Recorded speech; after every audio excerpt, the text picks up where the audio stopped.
दोस्तों मैं मंदिर में आ गया हूँ। यहाँ महासभा हो रही है नशा मुक्ति केंद्र पे। तो दोस्तों मैं बाद में बात करूँगा, पहले देख लूँ क्या क्या है। ना अपने बच्चों को 100% दो। सिर्फ एक बहाना है गांव से निकलने का कि मुझे तो अपने बच्चे एजुकेटेड करने। मैं ये कह रहा गांव में रहते हुए बच्चे एजुकेटेड हुए, लेकिन ये एक बहाना लेके और काम से चपड़ने का तरीका है। मैं उस माता को पिता को ये कहना चाहता हूँ, जो जहाँ का एनवायरमेंट है वहां से बच्चा को सामने ले जाए। ये मुहिम सोमेंद्र ढाबे ने चलाई। आपके गांव में जितना प्रभाव है या नहीं है मुझे इस बात का नहीं पता। कुछ लोग पीछे बैठ के अनाप शनाप बातें कर रहे थे, मैं उनकी बात भी सुन रहा था। उनका कहीं ना कहीं लोग मैंने जवाब भी दिया पीछे रह के। आज मैं फ्रंट पे रहकर फोटो नहीं कर, लेकिन इस गांव भिगोली गांव की आवाज इस बागपत जिले में गूंज रही। हर गांव ये चाहता है कि सोमेंद्र ढाका जी हमारे यहाँ पे आवे और हमारी इस मुहिम में हम उनके साझेदार हो। मुझे खुशी इस बात की होती है कि इस मुहिम में सोमेंद्र ढाका जी के साथ में ढिगोल आज का प्रचलन दूर तक फैला। तो कहीं ना कहीं ढिगोली में ढाका को मेरे मामा जी ढिगोली हैं, मैं ढिगोली का भांजा हूँ। मैं भी कहीं ना कहीं गर्व महसूस करता हूँ इस गोत्र पर, इस गाँव में। तो आज ढाका जी आपके साथ में मैं ये कह रहा हूँ, गांव के आज 20-30% लोग साथ में जुड़े, क्षेत्र के लोग 50% जुड़े। आने वाले 3 साल जो आपका कार्यकाल है जाट सभा का, एक बात और जोड़ दूं, मैं ढाका जी को बोल रहा था जी आपने जाट सभा का सदस्य लिया, आपने पद ले लिया। तो एक विद्वान व्यक्ति हमारे क्षेत्र के, मैंने उनसे कहा जी मगर जी मैं उनकी साथ में जुड़ गया। तो उन्होंने कहा बोला ये तो जाट से जुड़ गया। फिर मैंने पसंद ढाका जी से करा, तो ढाका जी ने कहा कि प्रतिनिधित्व तो हम कर रहे, लेकिन जोड़ेंगे छत्तीसगढ़। या तो हम जोड़ेंगे या हम जुड़ेंगे उनके साथ में। कोई भी ये नहीं है कि जाट सभा के लिए हम काम करें, जाट ही जाट बोलेंगे। हम 36 बिरादरी के साथ भी काम करेंगे और उनके साथ काम भी करेंगे। धन्यवाद। धन्यवाद करो भाई। वास्तव में आप जैसे लोगों का साथ मिलेगा तो निश्चित रूप से इस मुहिम में हम सफल होंगे। मैं दरअसल बहुत से लोग ये कह रहे हैं कि जो यहाँ बैठे हैं या इसमें मार्च में आज हमारे साथ के भाई ये भी पीछे हैं। वास्तव में मुझे तो बहुत खुशी होती है कि ऐसे लोग साथ आते हैं। कारण ये है कि सुधार करने की तो गुंजाइश वहीं पर है ना जहाँ कोई बुराई दिखती हो। तो गांधी जी ने कहा था कि एक व्यक्ति और उसके कार्य 2 अलग अलग चीजें, इसलिए वो कहते थे पाप से घृणा करो, पापी से नहीं। एक व्यक्ति से उससे घृणा करो जो उसके गलत कार्य हैं, उस व्यक्ति से मत करो। ये जो मुहिम है ये केवल सामाजिक बुराई नहीं है। हमसे जो बहुत से लोग कहते हैं कि सामाजिक बुराई है। सामाजिक बुराई होती तो समाज इसे दूर कर लेता। ये सरकारी द्वारा पड़ोसी की बुराई है। ये मैं इसलिए कह रहा हूं कि मैं आपसे पूछता हूं, यहाँ हमारे प्रधान जी संदीप जी भी बैठे हैं और जो चुनाव लड़ रहे सारे प्रत्याशी बैठे हुए हैं, क्या किसी ने ठेके की मांग की थी कि ठेके हमें दे दो? किसी ने नहीं की ना। गवर्नमेंट खुद परोस रही है। हम कह रहे हैं हमें स्कूल दो। एक हमारे पीछे अस्पताल है, 35 साल पहले अस्पताल चालू रहता था, आज एक खंडर पड़ा। हम कहते हैं हमारे अस्पताल दे दो। क्या सब मौजूद है? हम 15 साल से चिल्ला रहे हैं अस्पताल दे दो, अस्पताल दे दो। अस्पताल नहीं दिया, हमें ठेका दे दिया। तो ये सरकार द्वारा प्रायोजित बीमारी है, सरकार द्वारा प्रायोजित बुराई है। इन सब के बीच लड़ने का जो खतरा भी है, साहस भी चाहिए, लेकिन आप सबका साथ होगा तो उसमें हम लोग जरूर सफल होंगे। परम आदरणीय हमारे बीच में रामचल पवार जी इद्रीसपुर से चौगामा क्षेत्र से आए हैं, पहले भी पंचायत में आए थे। मैं भी उनसे जरूर चाहूंगा।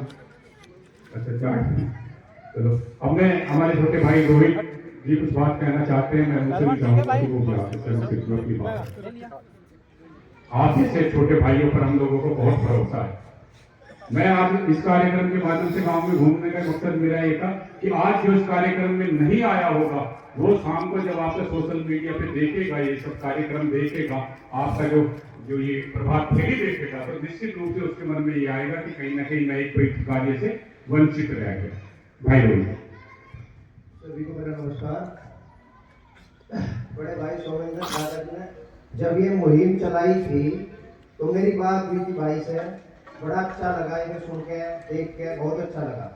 आज भी बताता हूँ, मैंने कई लोगों को कहा भाई चलोगे, जज में चलोगे, तो कह रहे नहीं भाई हम नहीं जानेंगे, आज तो संकल्प निभा लेंगे। ऐसे भी लोग हैं। मैं 2019 से शराब का काम करता हूँ, मेरे शराब के ठेके हैं। मैं आज इस यश को साक्षी मान गया बड़े भाई की इस मुहिम में साथ हो गया। मैं 31 मार्च 2026 में टेंडर खत्म हो जाने उसके बाद में शराब का काम करूंगा।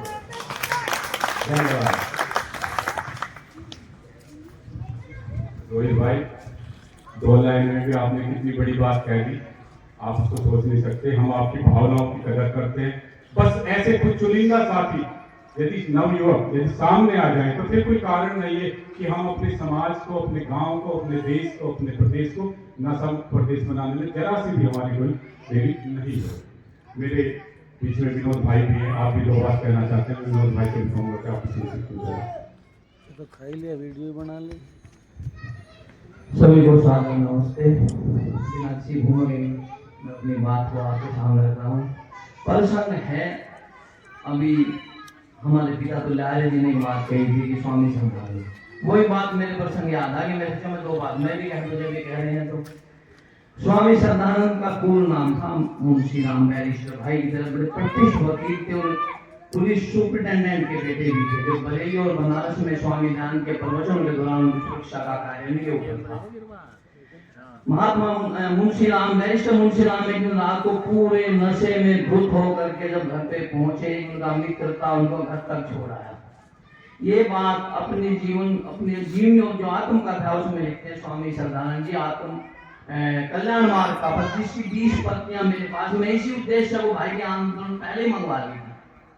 कल्याण मार्ग का पति कैसे मैं कल्याण के मार्ग का पति बना, उनका साथी उनको दरवाजे तक छोड़ करके गया। जब अंदर वो पहुंचे तो नशे में टूटते और बेड पर गिर गए। उनकी पत्नी ने देखा आज जो है बहुत दयनीय स्थिति में है मेरे पति। उन्होंने जूते निकाले, उनको लिटा दिया, उनकी हवा करती रही। दिन निकल आया। श्रद्धानंद ने पूछा, देवी आपने भोजन नहीं किया? वो शिव देवी बोलती है, पतिदेव आपको पता है कि मैं आपके बगैर भोजन किए भोजन करती ही नहीं हूँ, आपको पता नहीं क्या? उस दिन हर इतनी गलानी हुई मुंशी राम के, इतनी गलानी हुई कि उठतों के साथ ही सारी शराब के रैकों में लगी हुई थी, अलमारी में सारी बाहर डाल दी। लोग तो पावड़ा हो गए, भाई यार ये बताते हैं वही श्रद्धानंद वही मुंशी राम। एक दिन जो भाई ने मिशन इस एक मिशन 1000 मिशन जुड़ते हैं जी। तो अभी मंत्र में व्याख्या करके बता रहा है नहीं जी, जागृत तो दूर मुदेती देवम, जो मंत्र है ना मन की जो शिव संकल्प होगा, बहुत से लोग अगर समाज के मंदिरों के खिलाफ है, ये सिर्फ शिव के रास्ते पर चलो, हम तो शिव के रास्ते के साथ हैं, उस पाखंड प्रपंच के साथ नहीं है। श्रद्धानंद जी ने सबसे पहले कन्या गुरुकुल जालंधर की स्थापना की थी, जो सबसे पहला बेटियों के लिए गुरुकुल था। अभी भाई ने पहले अपने घर में बताया था कि स्कूल बंद हो रहे, ठेके खुल रहे हैं। श्रद्धानंद ने क्या किया, ठेके बंद किए, गुरुकुल खोल दिया। दूसरा गुरुकुल पे आपको पता कांगड़ी में खोला, किसने खोला? स्वामी श्री से एक मिसाल है दुनिया के बहुत बड़े शराबी के रूप में।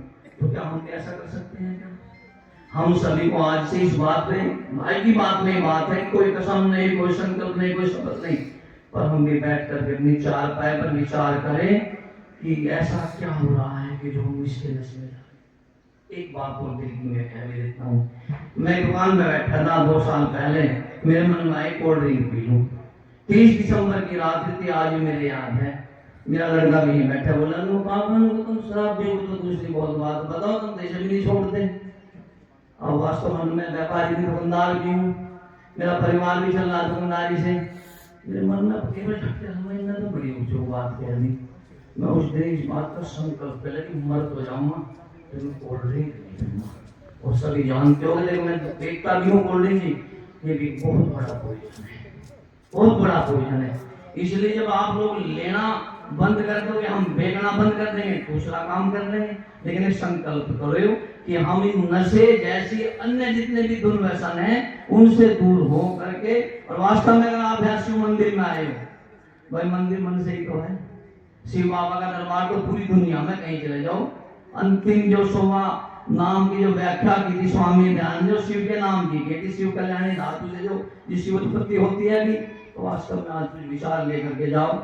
और सोमेंद्र जी, मैं बस ये बात कहता हूँ कि मंजिल मिले ना मिले इसका गम नहीं, मंजिल की जुस्तजू में मेरा कारना तो है। आपका बहुत बहुत धन्यवाद भाई, बहुत बहुत धन्यवाद। अब हमारे बीच में ऐसी शख्सियत मौजूद है 1857 की क्रांति के अग्रदूत रहे बाबा सामल जी के प्रपोत चौधरी यशपाल सिंह जी काफी व्यस्तताओं के बीच और इनके घुटने में कितनी परेशानी मैं ही जानता हूँ, उसके बावजूद हमें आशीर्वाद देने आए हैं। मैं बहुत ही आदर के साथ आपको आमंत्रित करता हूँ। आज बहुत ही खुशी का मामला है कि हमारे क्षेत्र में पहले भी पंचायत ढाका जी ने की। मैं इनका 3 शब्दों से धन्यवाद करूं, वे शब्द हमारे पास नहीं है। मैं एक बात बताना चाहता हूं, पहले समय में जो हमारे बुजुर्ग थे शाम करवा करते थे, और जब शाम होता और सब चुटकी बजाते फिर करते हम छोड़ छोटे फिर थे ना, फिर जब रामलीला होती सब तीर कुमार बनाए गए थे, हम भी मनाते। और हमारे गांव में एक बहुत बड़ा दंगल होता हरिद्वार को। जब दंगल होता 6-7 महीने दंगल होता, हम भी छोटे छोटे पर एक दूसरे का काम मारे करते थे, कमरे कुछ हो और भाई वो काम होया माल खाया मामले दंड भरे दिखवा भाई शराब को पिएंगे हम और दंड भरेंगे हमारे बच्चे हमारी औरत, ऐसा क्यों करो। और सबसे बड़ा काम, सबसे बड़ा पुण्य संसार में एक है जो कोई उसे दुआ मिलता है। हमारे ढाका जी के इस प्रयास से हमने गांव गैर एक परिवार भी बचा दिया, बहुत बड़ी दुआ मिलेगी। इससे बड़ा काम कोई नहीं सकता। और मैं एक छोटा सा उदाहरण लूं किसी बात को कहने के लिए। मैं एक दिन फिर बता रहा था ढाका जी को, एक हमारा बुजुर्ग एक गांव में चला गया, मान हरियाणा में चला गया पैदा हुआ थे, और वो गांव लेकर चल दिया। उसकी शायद एक बचपन की बात होगा, बच्चा हमारे गाँव के ठग मिले, वे कहते लगे बताओ बहुत बढ़िया गाँव ले आया तो ठगुआ हो, अब क्यों कर ठगी जा, उनका हेड बता लगा मैं बताऊँ तो यहाँ बैठा हो जाए तू वहां जा, 1.5 किलोमीटर पर सारे खड़े हो गए। तो पहले वाला ठग बोल जाता है तो कभी जाया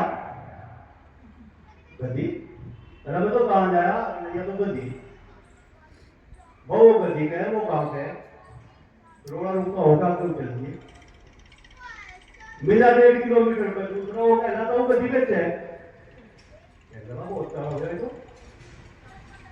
अरे मैं तो कहाँ जाया दूध देख के जा, अब नहीं बात दिया तो बेचता हो मैं ले लूंगा मुझे भवन से रोड़ा रुका होगा तुम चल गया। तीसरा मिला तो वो गदी बेच है, तेरी अंतर पड़ता गिर रहा कहीं गदी को ना भाई बूढ़े ने कुछ हलचल से हुई दिल में, कह लगा तेरी अंतर पड़ता गिर गया दिखे तो या कहीं गदी को नहीं बाजी बात के चौथा मिला, वो कह रहा था वो बेच जाएगा जी बेचू भाई और कहे कि अब 4.5 से गिरा देना ठग दी। बाकी हमें एक बात तू बहुत आपके पास नशा ना करो, नशा ना करो, नशा ना करो, कोई एक आधा तो मानने का माली और सारा काम को कोई मन नहीं दुनिया में, एक आधा तो मानने का।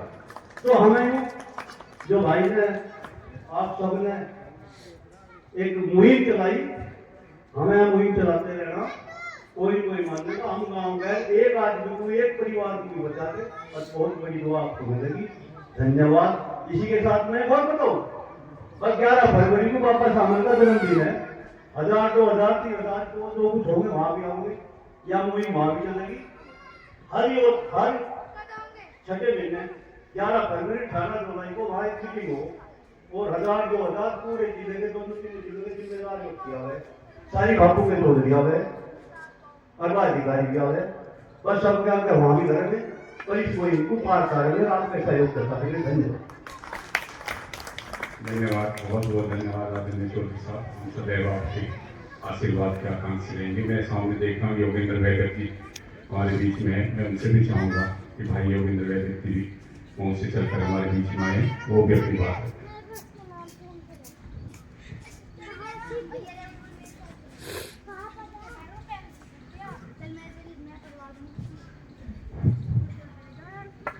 बहुत सम्मानित आचार्य जी, मेरे सामने बैठे सभी सम्मान के योग आदरणीय बंधुओं, ये जो मिशन है नशाबंदी का, ये अपने आप में महत्वपूर्ण तो है ही, विशेष महत्वपूर्ण इसलिए है कि इसे एक ऐसे विशेष समय पे शुरू किया गया है जब हर छोटे बड़े गांव में 100-150 नए शराबी पैदा होने की संभावना है।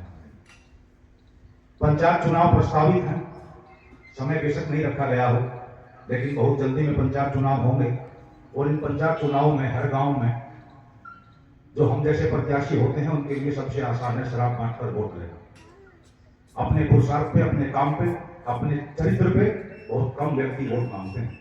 और ये भी एक सच्चाई है हमारे समाज की कि हर गांव में, छोटा गांव हो या बड़ा गांव हो, 1-2 प्रत्याशी वहां ऐसा भी जरूर होगा जो इस संकल्प के साथ चुनाव लड़ेगा कि मैं अपने चुनाव में शराब नहीं बांटूंगा, मैं तो भाई लोगों की सेवा के लिए चुनाव लड़ रहा हूं और मैं इस गंदगी को नहीं फैलाऊंगा।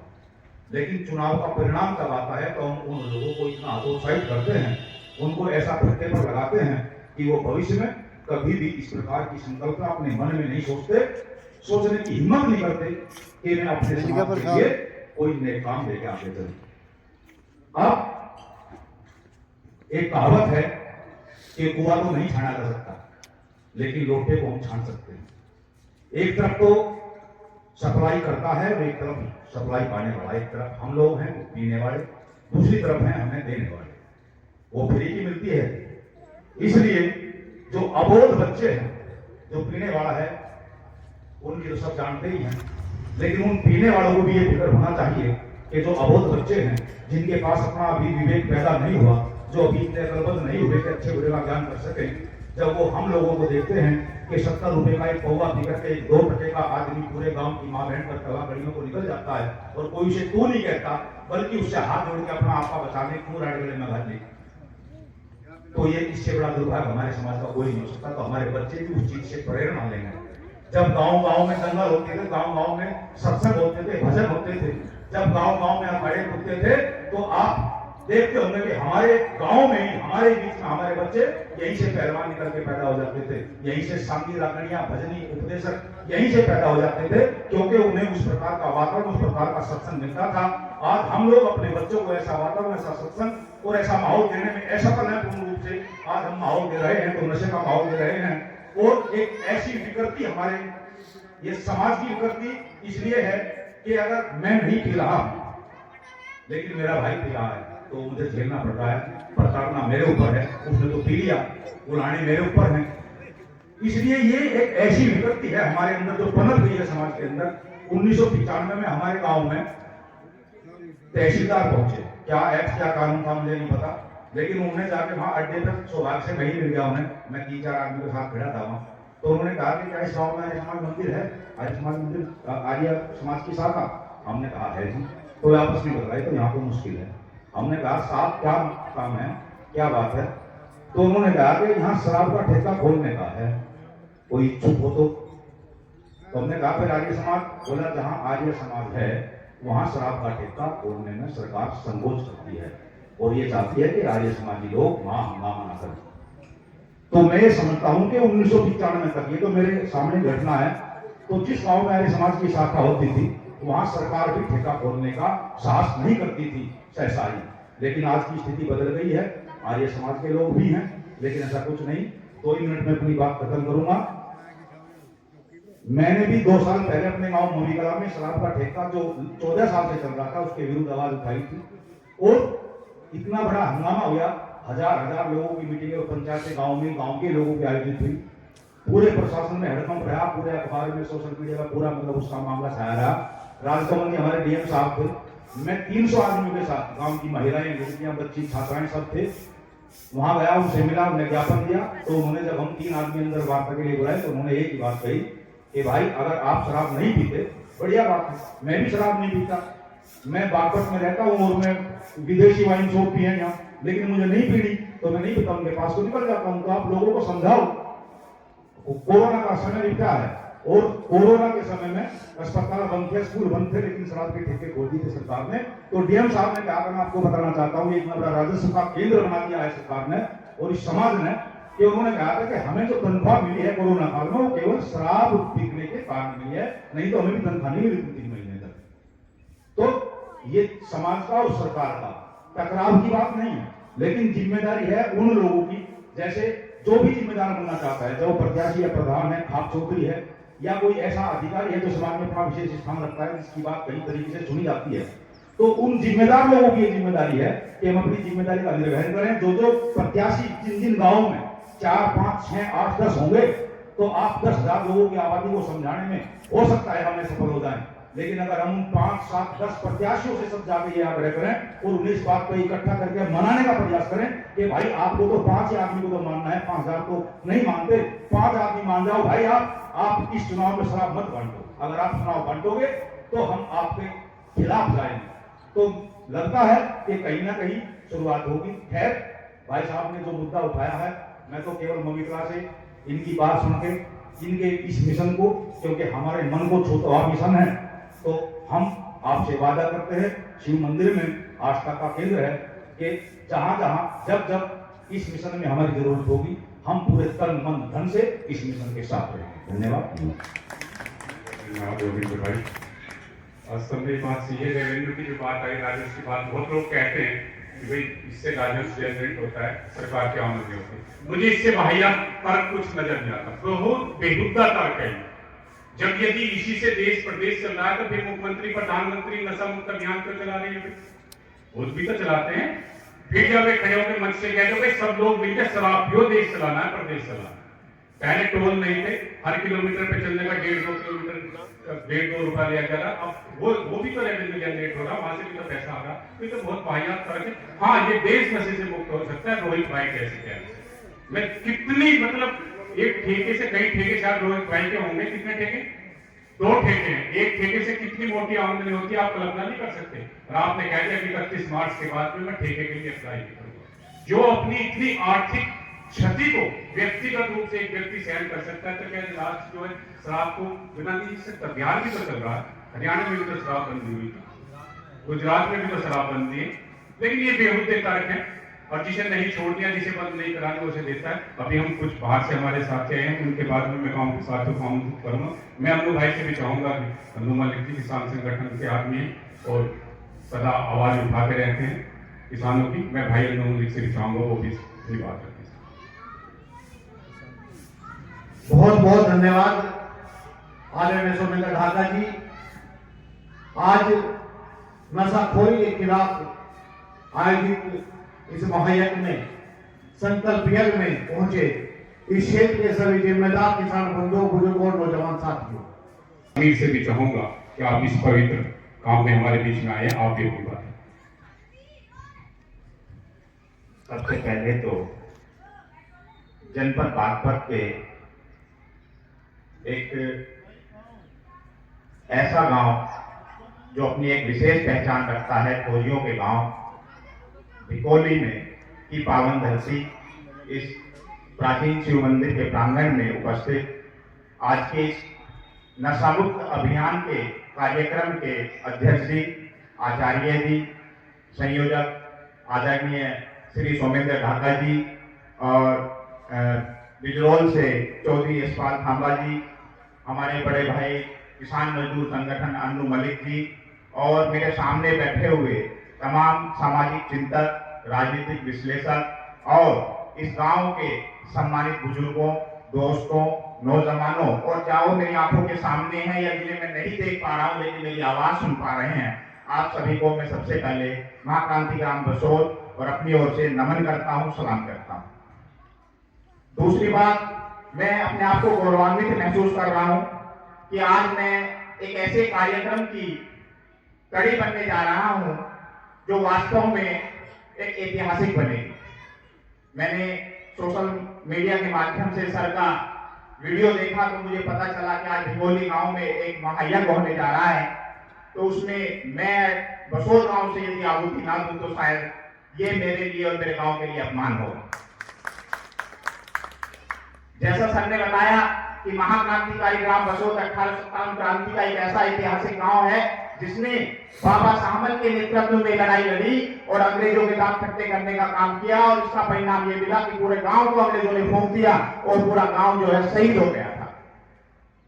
आज ऐसा ही एक मिशन हमारे आदरणीय श्री सोमेंद्र ढाका जी नशा मुक्ति के लिए लेकर के चले हैं। मैं आपको आश्वस्त करना चाहता हूं, मैं बहुत अदना सा आदमी हूं, छोटी आवाज हूं, लेकिन मैं ये कहना चाहता हूं कि पूरा महाक्रांति ग्राम बसोद इस अभियान में फिर से बलिदान देने के लिए तैयार है। और नशा केवल एक शराब का ही नशा नहीं है, ये नशा एक नाम है ऐसी कुरीतियों का, बुराइयों का। कई प्रकार का नशा होता है, उन नशे से हमें दूरी करनी है, अपने नौजवानों को बचाना है। और ये जो मेरे सामने बुजुर्ग बैठे हैं, मुझे लगता है यदि आपका आशीर्वाद और आपका सहयोग ऐसे ही मिलता रहा, अध्यक्ष जी को हमारे मनोबल मिलता रहा, तो हम भी जरूर इनके नक्शे कदम पर चलने का काम करेंगे और इसे नशा मुक्ति को बागपत से ही नहीं पूरे हिंदुस्तान से खत्म करने का काम करेंगे। ज्यादा समय न लेते हुए मैं अपने वाणी को यही विराम दूंगा कि हम हर तरीके से युवा चेतना मंच महाक्रांति ग्राम बसोद आपके इस मिशन में तैयार है और हमेशा आपके साथ रहेगा। जय हिंद, जय भारत। धन्यवाद समीर भाई। मैं इस सभा से अनुमति चाहता हूँ, थोड़ा जरूरी काम है, मैं चला। ठीक है गोपाल। देखिए खुशी कहाँ मिलती है, खुशी यहाँ मिलती है। योगेंद्र भाई आए, समीर भाई आए, या हमारे चौधरी साहब आए, रामचंद्र जी आए, कितने लोग आए। मैंने किसी को इन्विटेशन दिया नहीं दिया, यहाँ आए और आपका आशीर्वाद हम ना ले तो ऐसा नहीं हो सकता। मैं उपेंद्र आर्य जी से जरूर चाहूंगा कि इस होली की भूमि को, इन बच्चों को, अब यहाँ के व्यक्तियों को आप अपना आशीर्वाद काम करें। उपेंद्र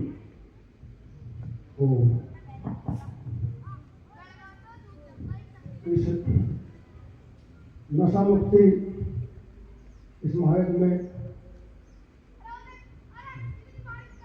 जयंती ब्रह्मा आचार्य जी और इस पूरे कार्यक्रम के संयोजक सोमेंद्र ढाका जी,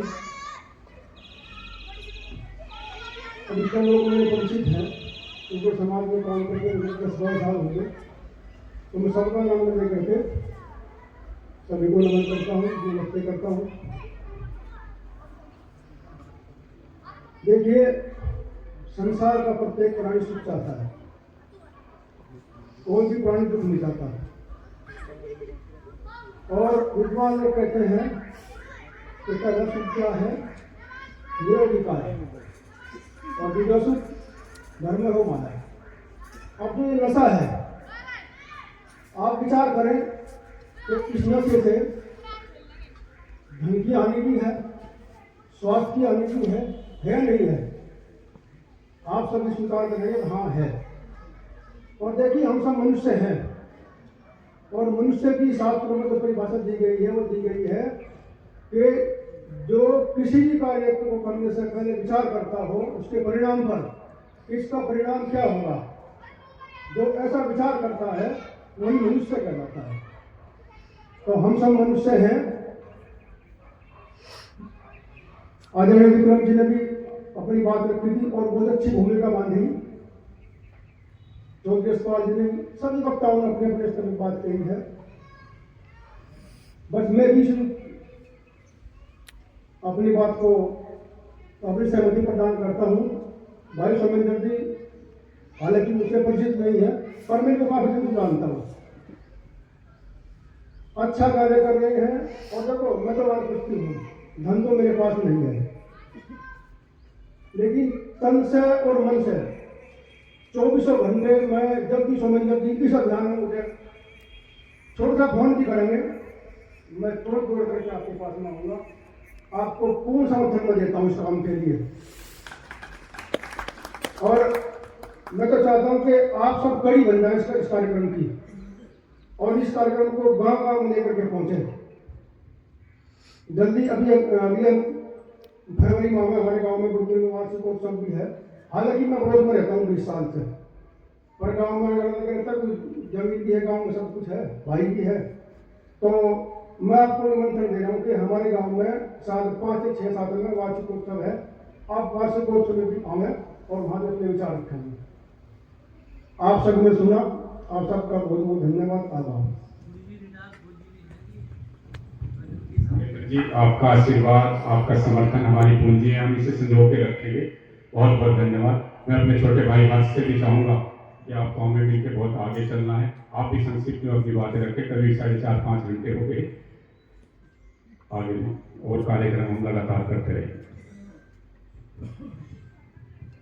धन्यवाद बड़े भाई सोमेंद्र ढाका जी। भाई ये इस नशा जो एक आंदोलन है, इस आंदोलन की शुरुआत इस बागपत जिले में नहीं, पश्चिम उत्तर प्रदेश की राजधानी धिकुल्ली से शुरुआत की जाए। इसकी लड़ाई हम सब लोगों को, हमारे बाहर से भी बड़े सम्मानित खाक चौधरी हैं, खांडेलाल चौधरी साहब भी आए हैं, सामने प्रशासन भी बैठा है। आज का नौजवान, हम लोग किसान के बच्चे हैं, हम लोग वे लोग हैं, हम अपने माँ बाप को देखते हैं संघर्ष करना, और आने वाले समय में चुनाव की शुरुआत हो जाएगी 2026 से, यानी कि जो चल रहा है, और आने वाले समय में विधानसभा चुनाव है, फिर चुनाव लगातार चलते रहेंगे। मैं तो उन लोगों से कहना चाहता हूं, सबसे बड़ा धर्म हिंदू मुसलमान में बंटने का नहीं है, सबसे बड़ा धर्म है, ये तो गीता में भी लिखा है, सबसे बड़ा धर्म है मानवता, यानी कि कमजोर, शोषित, वंचित जो हमारे पड़ोस में लोग हैं, जो हमारे साथ के लोग हैं, उन्हें शराब बांटने से अच्छा है उन लोगों की मदद करिए। जो लोग समाज के अंदर संघर्ष कर रहे हैं, वो चाहे किसी भी शिक्षा में हो या किसी भी फील्ड में वो लड़ाई लड़ रहे हो, उनकी कमजोर परिस्थितियां हैं, अरे हमारे गांव में हो, क्षेत्र में हो, देश में हो, इस तरह की बहुत सी संस्थाएं चल रही है। हमारे गांव में ऐसी परिवार हैं जो कमजोर हैं, जो बेचारे अपनी बिटिया की शादी नहीं कर सकते, तो वो लोग उन परिवार को मजबूत करने का काम करें, उस बिटिया की शादी कराने का काम करें, वो सबसे बड़ा धर्म है। शराब बांटने से जीवन नहीं चलेगा, हम सबको देखना होगा। और मैं बड़े भाई सोमेंद्र ढाका जी से कहना चाहता हूँ, हम आपके साथ कंधे से कंधा मिलाकर इस लड़ाई में आपके साथ हैं। विश्वविद्यालय से हो, कॉलेजों से हो, हम तमाम कॉलेजों से, विश्वविद्यालय से निकलकर सड़कों पर आपके साथ लड़ाई लड़ने का काम करेंगे। और मैं तो आपसे कहना चाहता हूँ, आपके नेतृत्व में आप हमें आशीर्वाद दीजिए, दशा दिशा दिखाइए, और हम गांव गांव जाकर पद यात्रा करने का भी काम करेंगे, वो हमारे लिए बड़े फख्र की बात है। बहुत बहुत धन्यवाद। जय जवान जय किसान। धन्यवाद। भाई, मैं सदा कहता हूँ कि हमारे गांव जैसा कोई गांव नहीं है। देखो हमारे प्रधान जी सामने बैठे हैं, जो प्रधान जी के प्रत्याशी है वो सब साथ में बैठे हैं और बड़े प्यार से बैठे रहते हैं। जो हम आदेश देते हैं तुरंत मानते हैं। नहीं, दूसरे गांव में आचार्य जी छोटे छोटे गांव होते हैं, एक दूसरे की शक्ल देखना पसंद नहीं करते। कह देते वो वहां चला गया तो भाई मैं नहीं जाना। इतनी लंबी सभा में कब से यहाँ बैठे हुए हैं। मैं बस आपसे हाथ जोड़ के ये निवेदन करता हूँ सभी प्रत्याशियों से, प्रधान जी से, कालू भाई भी बैठे हैं, दूसरे भी जो भी चुनाव लड़ते हैं, ये तर्क मत देना कि फलाने ने बांटनी शुरू कर दी थी इसलिए मुझे मजबूरी में बांटनी पड़ी। आप अपने मन से ये मान लेना कि मजे में बांटनी, चाहे दूसरा जो है शराब का तालाब बना, तो तभी ये कुर्सी दूर होगी। दूसरे हमने से सब लोग इस शराब के विषय को चुनाव से जोड़ के देखते हैं कि आगे ये चुनाव है, दूसरा चुनाव। हमने अपने बैनर पे नशा मुक्त चुनाव का नाम नहीं दिया, नशा मुक्त समाज का नाम दिया। चुनाव आज है, कल नहीं होंगे, चुनाव खत्म, आएंगे जाएंगे, लेकिन ये समाज मौजूद रहेगा। इसलिए हम चाहते हैं कि नशा मुक्त समाज बने, ताकि जब नशा मुक्त समाज बनेगा तो नशा मुक्त चुनाव अपने आप होंगे। चुनाव खत्म होने के बाद ऐसा नहीं हमारी मुहिम खत्म हो जाएगी, ये मुहिम बराबर चलती रहेगी जब तक कि एक एक बच्चे को हमें, ये मेरे जीवन में संभव है या नहीं संभव है, लेकिन जब तक मैं ये करेगा मुझे कि हाँ एक घर तक मेरा संदेश चला गया कि शराब बुराइयां लोग छोड़ रहे हैं, तब तक मैं इसमें लगा रहूंगा। इस जीवन में नहीं संभव है, फिर देखेंगे, लेकिन अपना कर्म करते रहेंगे। छोटी सी कहानी है ना, एक झाड़ी में आग लगी थी, एक सांप फंसा हुआ था, आचार्य जी जैसे, मुनि जी जैसे जा रहे थे, सच्चित लोग उस झाड़ी में से उस सांप को बचाने का प्रयास कर रहे थे। तो सांप क्या है, बराबर में तुरंत डंक मार देता। कोई व्यक्ति वहां से गुजरा, उसने कहा अरे आचार्य जी, मुनि जी क्यों परेशान हो रहे हो, ये आग में जल रहा है तो जलने दो, ये तो आपको डंक मार रहा है, आप क्यों अपनी जान जोखिम में डाल रहे हो। तो आचार्य जी ने कहा था कि डंक मारना इसकी प्रकृति है, इसलिए इतनी विपत्ति में होने के बावजूद चारों तरफ आग से गिरा है, फिर भी डंक मारना भी छोड़ना नहीं छोड़ रहा। मेरा चरित्र है, इसे बचाना, इसलिए मैं फिर अपने चरित्र की मुक्ति हूँ। तो हम सब लोगों को इस सृष्टि में अपने चरित्र का निर्धारण करना है। मैं बहुत ही आदर के साथ पूर्व प्रधान जय कुमार जी से भी चाहूंगा कि वो भी संस्कृत में अपनी बात रखें। वैसे हमारे सारे प्रधान जी गागर में सागर बनने वाले हैं। 30-30 सेकंड में एक मिनट में अपनी बात कह देते, बहुत याद रखें।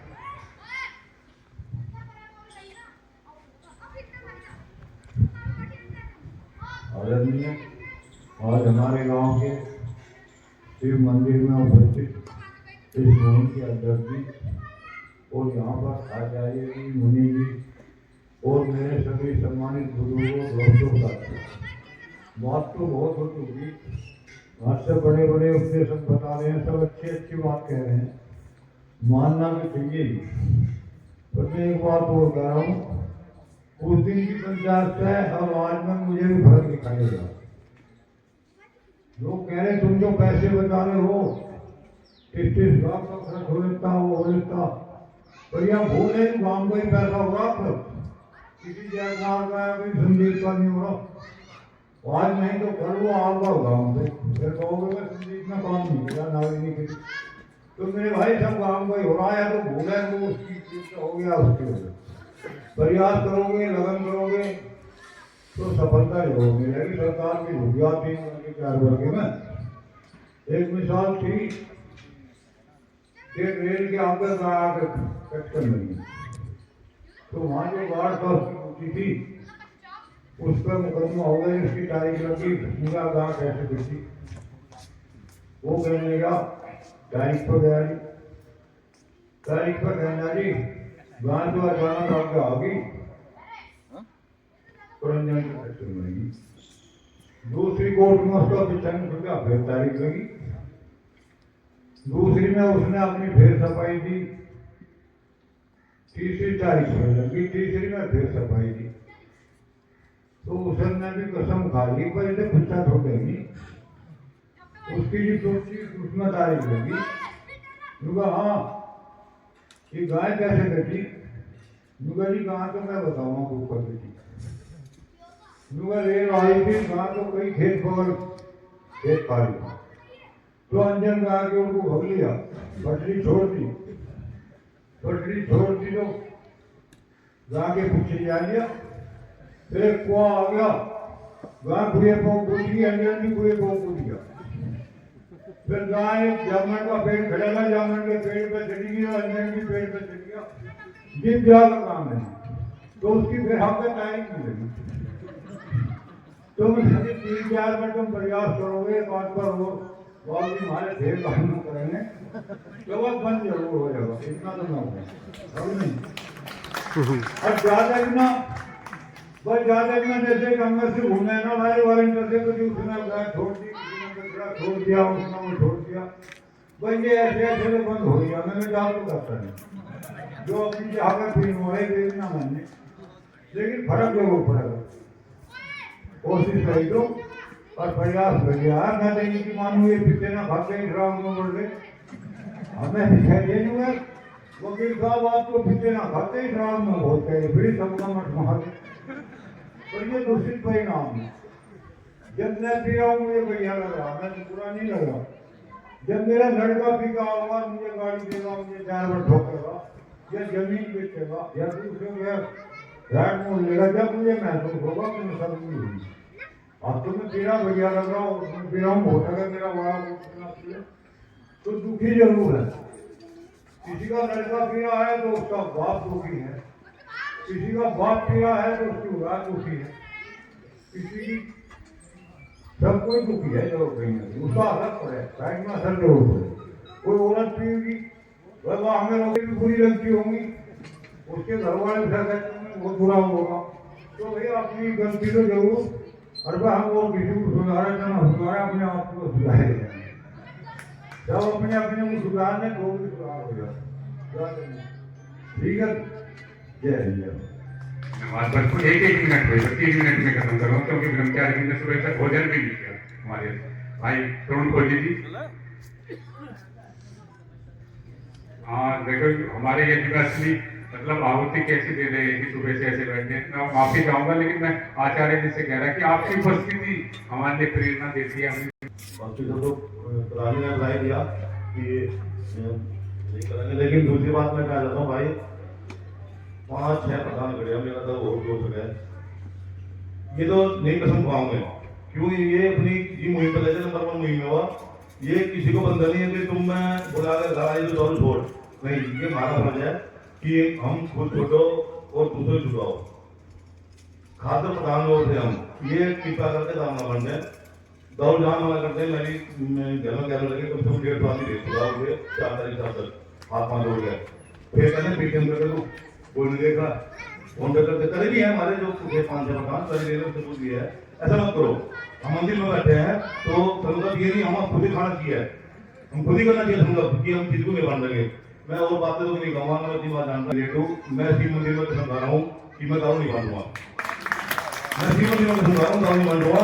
चाहे मैं सुबह आ दूँ 7 बजे, मुझे कोई दिक्कत नहीं है। अगले तो उठा नहीं, अगले तो खड़े भी नहीं होगा, अगला आ दो, क्योंकि जब अपने नशा मुक्त नहीं देंगे तो अपनी बात देंगे फिर नहीं देंगे भाई, ये समझ है। और मैं फिर भी बात कर रहा हूँ दोबारा करके, ही मंदिर में समझा रहा हूँ कि मैं दारू नहीं बांधूंगा किसी भी हालत में। और दूसरी बात, कोई आया मुझे सबिंदा ना करे प्लीज कि एटीएम करते पेटीएम करते, ये मेरे बस की बात नहीं है। जो करना उसमें वहां पहुंचे भाई, मैं तुझे बुराई नहीं करूंगा, फोन करा नहीं करा, पर मैं ऐसा करता हूँ मैं दारू नहीं बांधूंगा। और भाषण मेरा बच्चा लगा, मैं सोने भाई के साथ हूँ और हर गाँव में जाने की कोशिश करूंगा। अपने गाँव में जा रहा हूँ 4 की पंचायत थी, मैं 6 तारीख में 7 तारीख में 9 तारीख में 3 पंचायत कर चुका हूँ। गुरु में वीडियो भी है, नशे के खिलाफ बोल रहा हूँ। अगली पंचायत 20 तारीख में है, 21 में, और फिर 23 तारीख में 2 पंचायत हो गाँव की। मैं गाँव के नहीं हूँ, गाँव की रात नहीं करूँगा, गाँव बाहर हूँ ना, मैं गाँव का ही हूँ अभी। उसके बाद आप इधर तो अपन थोड़े साथ दिया हमारा राम जी। धन्यवाद। मैं भाई बिट्टू से हूँ, चलो बिट्टू भी साथ हैं, कोई बात नहीं। मैं राजू भाई 1 मिनट भी राजू भाई। उसके दूसरी बात एक भी भूल रहा, जो गांव के ठेके हैं सरकारी और सरकारी खोलेगी, सरकार बंद करेगी, लेकिन हमारे गांव में 3-4 ठेके खुल रहे, जो रात को 12 बजे खोल लो, 2 बजे खोल लो, 4 बजे क्वार पीट लो, विदाउट दो है, उनका प्रतिबंध करो। हमारे 2 बजे बैठे हैं, चले गए ये 4 ठेके हैं, जो जब हमारे नहीं छोड़ रहे, हम पैसे से कर जा ठेके में जाना 10 बजे हो 10 बजे और गाँव में ठेके ना ये 4 बजे क्वार खोल रहे हैं, तो इन्हें थोड़ा बंद करो, ये ठीक रहेगा। इससे तुम 4 बजे जाओ 10 बजे पीऊंगा जाकर ठेके में 4 बजे पीएगा। हेलो आचार्य जी और बुजुर्गों नौजवान साथियों, भाई मैं तो ये कहूँ मेरे बारे में सबको पता नहीं, मैं कुछ खाता रहता नहीं, पर मैं जितने भी प्रधान यहाँ बैठे हैं 70 रिक्वेस्ट कर रहा हूँ। अब कुछ लोग द्रव्यान लोग अपनी तो रेट मार रहा, मारी करवा रहा हूँ। ये किसी को पर्ची कैसे न देना, किसी की सेवा करते अपने घर आने के सेवा कुछ बहुत पाओ, कुछ कह रहे हैं तो पर्ची चल रही भाई, ये तो पैसे दे रहे हैं भाई, कोई हो गया अपने आप के ऊपर हो गया मत दो। बाकी मैं यही कहना चाहता हूँ। बहुत धन्यवाद राजू भाई। और मैं संदीप वक्ता के रूप में अपने ग्राम प्रधान संदीप जी से कहूँगा कि वो किचन सीट में अपनी बात रखकर सभी लोगों का आभार व्यक्त करें। आज के यजमान हमारे अतिथि आचार्यगण और बाहर से आए सभी अतिथिगण और मेरे बुजुर्ग और नौजवान साथी और प्यारे बच्चों को हाथ जोड़कर नमस्ते करता हूँ, प्रणाम करता हूँ। और बाहर से अतिथि आचार्यगण का गाँव में स्वागत करता हूँ। मैं एक सलाह देना चाहता हूँ। मैं चुनाव लड़ लिया, जीत गया, 1-2 चुनाव लड़े, मैं हार गया था, जीत गया, लेकिन मैंने दोनों चुनाव में पहले से राजनीतिक परिवार से ही मैंने केवल ये अनुभव किया है, शराब से कभी वोट नहीं मिलती है। शराब केवल और केवल माहौल बनाने के जरिया है, चलो भाई चलो तोड़ो भागो। मैं जब वोट मांग के शाम को आओगे ना तो लारे लगे रहते, दिन में कहीं नहीं मिलेंगे तो शाम को सब जगह जाते, ठीक है। वे ना उनका युवानुमान के वोट भी डालने न डालते, तो अपना स्टोर कर ले, घर में 1 महीना लो के कुकर भी करो, उनकी दुकान कर लो या बेच लो। ऐसे भी तो ना पीने वाले हैं, वे भी स्टोर कर ले, वे भी बेचेंगे। यू केवल और केवल माहौल बनाने का है, जरिया और कुछ नहीं है। जो शराब पीने वाला अपने खर्चे से भी शराब पीता है, ऐसी बात नहीं। रही बात जो भाई यार कह रहे थे कि 100-150 बच्चे जरूर बिगड़ते हैं, लाइन में लग लग कर 10-12 साल के बच्चे शराब लेते हैं और कहते हैं अपने पापा के लिए लेना है, मैं नहीं लेता क्योंकि मेरे पापा नहीं भाई। प्रत्याशी कभी किसी को नामाज करके नहीं भगा था, वो तो दे देगा मुझे यार नदी छोड़ दो, ठीक है। रही बात आने वाले चुनाव की, यह एक वैचारिक लड़ाई है। जो प्रत्याशी चुनाव में खड़ा हो गया उसे पब्लिक पहली नजर में थोड़ी बहुत 2-4% खून पतल हो सकता है उसके विवेक से, उसकी मेहनत से, नहीं तो पहले दिन से ही प्रत्याशी की वोट में अपने आप में खुद में बन जाओ। सबकी निगाह उसके विचारों पे, उसकी रहन सहन पे, उसके पिछले इतिहास पे, या उसका फिलहाल समाज में क्या ग्राफ है, क्या जिम्मेदारी उसकी है, कैसे उसके काम है, कैसा उसका वजूद है, सब चीज नोट की जाती है। पब्लिक मूर्ख नहीं होती कि वो कमा खाए वोट फेंक कर किसी को जिता दे। पब्लिक केवल बहुत समझदार है आज के टाइम में। अगर सब पब्लिक का एक विचार अगर मिल भी जाएगा तो फिर तो चुनाव भी नहीं होगा। सबका अपना सोचने समझने अलग अलग तरीका है। किसी को तरुण पसंद है, किसी को बिट्टू पसंद है, किसी को गांधी जयकुमार पसंद है, किसी को और कोई प्रत्याशी पसंद है, अजय है, कोई मुझे भी पसंद करता होगा जिन्होंने 3200 वोट देकर मुझे ऐतिहासिक जीत दिलाई थी। मैं पूरा प्रयास करा इस गाँव के एहसान के नीचे दबकर मैंने अपना काम किया। मैं जितने भी आदमी यहाँ बैठे, आज तक कोई भी आदमी जो मेरे पास आया खड़ा होकर छाती ठोकर कहता कि हम संदीप के पास में गए थे और वहां से निराश होकर वापस आए। मुझे तो कोई लगता नहीं पंजाब में कोई आदमी अगर नाराज होगा तो मैं उसे खुले मन से माफी मांगता हूँ। और इस आयोजन का और आने वाले समय में इस आयोजन का क्या प्रभाव वहां पर पड़ने वाला है यू आपको पता चल जाएगा। हर हाल में थोड़ा सख्त हो गए चुनाव को करवा लो, इसके बाद में देखो से क्या करते हैं। जय हिंद, जय भारत, धन्यवाद। बहुत धन्यवाद अजय भाई, आप दिखाई मुझे है मिशन। तो आप सब लोगों का 5 घंटे की मैराथन कार्यक्रम हुआ, सभा हुई, जागृति मार्च हुआ, जय हुआ। आप सब लोग इतनी धैर्य से यहाँ बैठे, सबका बहुत बहुत धन्यवाद। मेरे बुजुर्गों, जो वकील साहब ने मुहिम चलाई ना भाई, इसमें खर्चा हुआ है। कोई घर का काम नहीं कर रहा है कि मैं घर का काम मेरा मुझे नजर ना कुछ है। सारा जो भी आप बाहर हो रहा हो ना, मुझे तो सारा लेकिन हम पता दो साल काम हो भाई, तो मैं अपनी तरफ से भाई साहब को मैं नजर मेरे की तरफ से यह मैं काम कर रहा हूँ। बहुत धन्यवाद। खर्चा बहुत छोटी चीज है। हम लोग जब अपना सर्वस इसमें न्यौछावर करने के लिए आ गए, आप जैसे भाई साथ रहे, कोई खर्चे की दिक्कत नहीं। सुने सभी अपने कर्मचारियों का, आचार्य जी का, आप सामने बैठे मोदी जी का, बाहर से बताने सभी का, मेरे आरटी सामान जी घाट सभा के कोषाध्यक्ष में नहीं बुलवाना चाह रहा था, लेकिन आपको हमें बहुत लंबा चलना है, धीरे धीरे बोलना है। और जितने भी साथी आए, किसी को मैं बुलवाना भूल गया तो उससे हाथ जोड़ के माफी चाहता हूँ।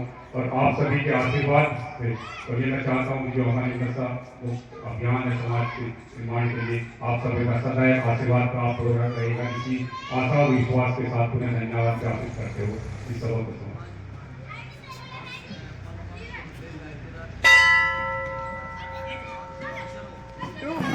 ठीक है, ठीक है। तो एक बार शांति पाठ करते हैं, शांति बस। सभी अपना स्थान ग्रहण करेंगे। आप जो है अभी शांति पाठ के बाद ही यहाँ से सभा का समापन करते हैं। सभी सीधे बैठे।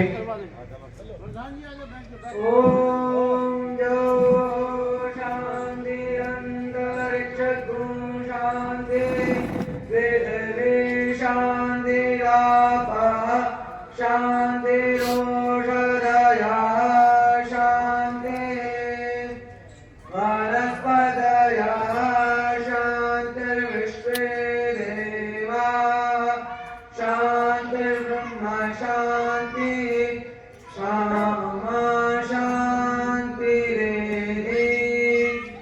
ओम शांति शांति शांति।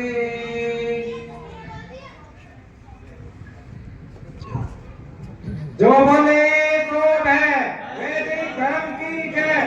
मर्यादा पुरुषोत्तम भगवान श्री रामचंद्र जी की, वेद धर्म जोगीराज श्री कृष्ण चंद्र जी की, वेद धर्म और जाति पर मरने वाले वीर वीरांगनाओं की, वेद की ज्योति जलती रहे, ओम का झंडा ऊंचा रहे, गौ माता का पालन हो, वैदिक धर्म।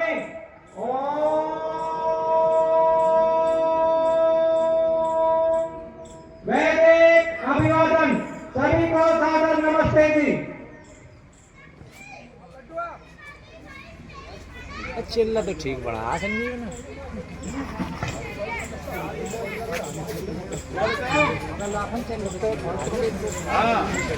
अरे वो चिल्ला नहीं, वो तो शुरू हो लिया है। खत्म हो गया। अच्छा अच्छा।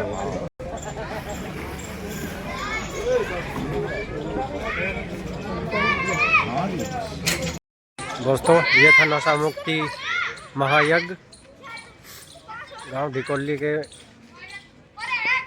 पुराने शिव मंदिर में, प्राचीन शिव मंदिर।